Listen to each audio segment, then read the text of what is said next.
ফল তো ফলছে অবশ্যই যে আমাদের 7% দিয়ে এক বছরের মধ্যে একবার 3%, একবার 4% ঘোষণা করেছে। কিন্তু আমাদের যেটা মূল দাবি সেটা হচ্ছে যে এই সরকার দিল্লির বঙ্গভবনে কর্মরত কর্মচারী যারা আছেন তাদের জন্যে all India consumer price index অনুযায়ী সেন্ট্রাল গভর্নমেন্টের রেটে দিয়ে দিচ্ছেন।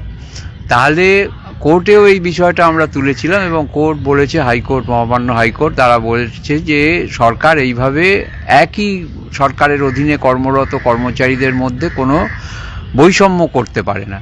তো আমরা সেই দাবিটা করছি যে আপনি এইটা ডিএটা আমাদের অধিকার, এটা স্বীকার করে নিন।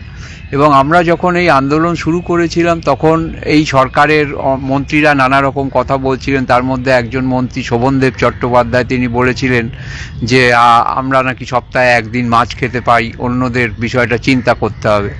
সেই শোভনদেব বাবুই তিনি গতকাল বলেছেন, গত পরশুদিন কর্মচারীদের একটি সভায়, পৌরসভার কর্মচারীদের সভায় বলেছেন যে ডিএ যে অধিকার এটা আমি অস্বীকার করতে পারছি না, কারণ আমার রক্তে ট্রেড ইউনিয়ন রয়েছে।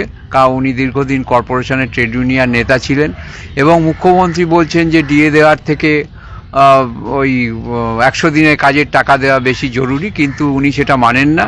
উনি মনে করেন যে ডিএটা আমাদের অধিকার। তো সেইটা এতদিন বাদে সরকারের একজন বরিষ্ঠ মন্ত্রী তিনি এইটা স্বীকার করেছেন এবং আমরা শোভনদেব বাবুকে অনুরোধ করেছি যে রাজ্যের মুখ্যমন্ত্রী তো এটা বুঝতে পারছেন না, মহার্ঘ ভাতাটা আমাদের বেতন যখন ক্ষয়ে যায়, ধরুন 2016 সালের 1 জানুয়ারিতে আমাদের যে বেতন স্থির হয়েছিল তখন 100 টাকায় যে জিনিস পাওয়া যেত সেটার দাম হচ্ছে এখন 146 টাকা, আর আমরা পাচ্ছি 110 টাকা। তাহলে এই যে 36 টাকা গ্যাপ থাকছে আমাদের পরিবার পরিজনের অন্ন বস্ত্র বাসস্থানের জন্য, যে টাকাটা কেন্দ্রীয় সরকার পুরো দেয় 3.5 লক্ষ রাজ্য সরকারি কর্মচারীদের জন্য, ফিনান্স কমিশনের মারফত দেয়, এবং বোর্ড কর্পোরেশন, পঞ্চায়েত, শিক্ষক, বাকি যে কর্মচারী আছেন 6.5 লক্ষ, তাদের জন্যে গ্র্যান্টি নেট বাবদ 60% টাকা দেয়।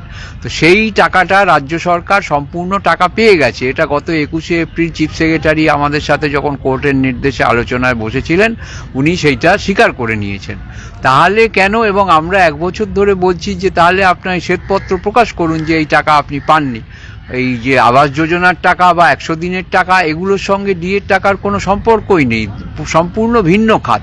তো এই ব্যাপারটা আমরা মুখ্যমন্ত্রীকে কিছুতেই বোঝাতে পারছি না। তারপরে দেখুন আমাদের যে 4% ডিএ বেড়েছে তাতে 22 টাকা দৈনিক মজুরি বেড়েছে। তাহলে যদি 40% মানে 10 গুণ যেটা আমাদের পাওনা সেটা যদি বাড়তো তাহলে 220 টাকা দৈনিক মজুরি বাড়তো। একজন দৈনিক মজুরের কাজ যিনি করেন তার 7,000 টাকা মাসে আয় বাড়তো। এটা কিন্তু ভারতবর্ষের অন্য রাজ্যগুলো বা কেন্দ্রীয় সরকার তারা এই all India consumer price index বা সর্বভারতীয় মূল্য সূচক অনুযায়ী বেতন ভাতা দেয় বলে সেখানে কিন্তু দৈনিক মজুরি 800 টাকা, যেটা এখানে 400 টাকা। তো সেইটার ব্যাপারটা এই রাজ্য থেকে চলে যাচ্ছে মানুষ সেখানে কাজ করতে পরিযায়ী শ্রমিক হিসেবে। এটা তো রাজ্যের লজ্জার বিষয়, রাজ্যের পক্ষে লজ্জার বিষয়। সুতরাং আমাদের এই যে ডিএর ব্যাপারটা এটা কিন্তু পশ্চিমবঙ্গ রাজ্যের অর্থনৈতিক উন্নতির সাথে জড়িত। আমাদের জিবি ফান্ডের টাকা যেমন কেটে রাখা হয় সেই টাকাটা সরকারি কাজে লাগায়, না হলে 20% টাকা তাদের 20% হারে সুদ দিয়ে সেই টাকা ধার নিতে হতো। 6 লক্ষ শূন্য পদ যেটা আমরা বলছি শিক্ষকদের, সেই শূন্য পদ যদি পূরণ করা হতো, তা আসার কথা যে তার মধ্যে 15,000 শিক্ষক পদ পূরণ হচ্ছে, অর্থাৎ কিছুটা হলেও সরকার বাধ্য হচ্ছে সেগুলো মানতে। তাহলে 6 লক্ষ শূন্য পদ 4 জনের পরিবার ধরলে 24 লক্ষ মানুষ সরাসরি উপকৃত হতো, 2.5 কোটি মানুষ পরোক্ষভাবে উপকৃত।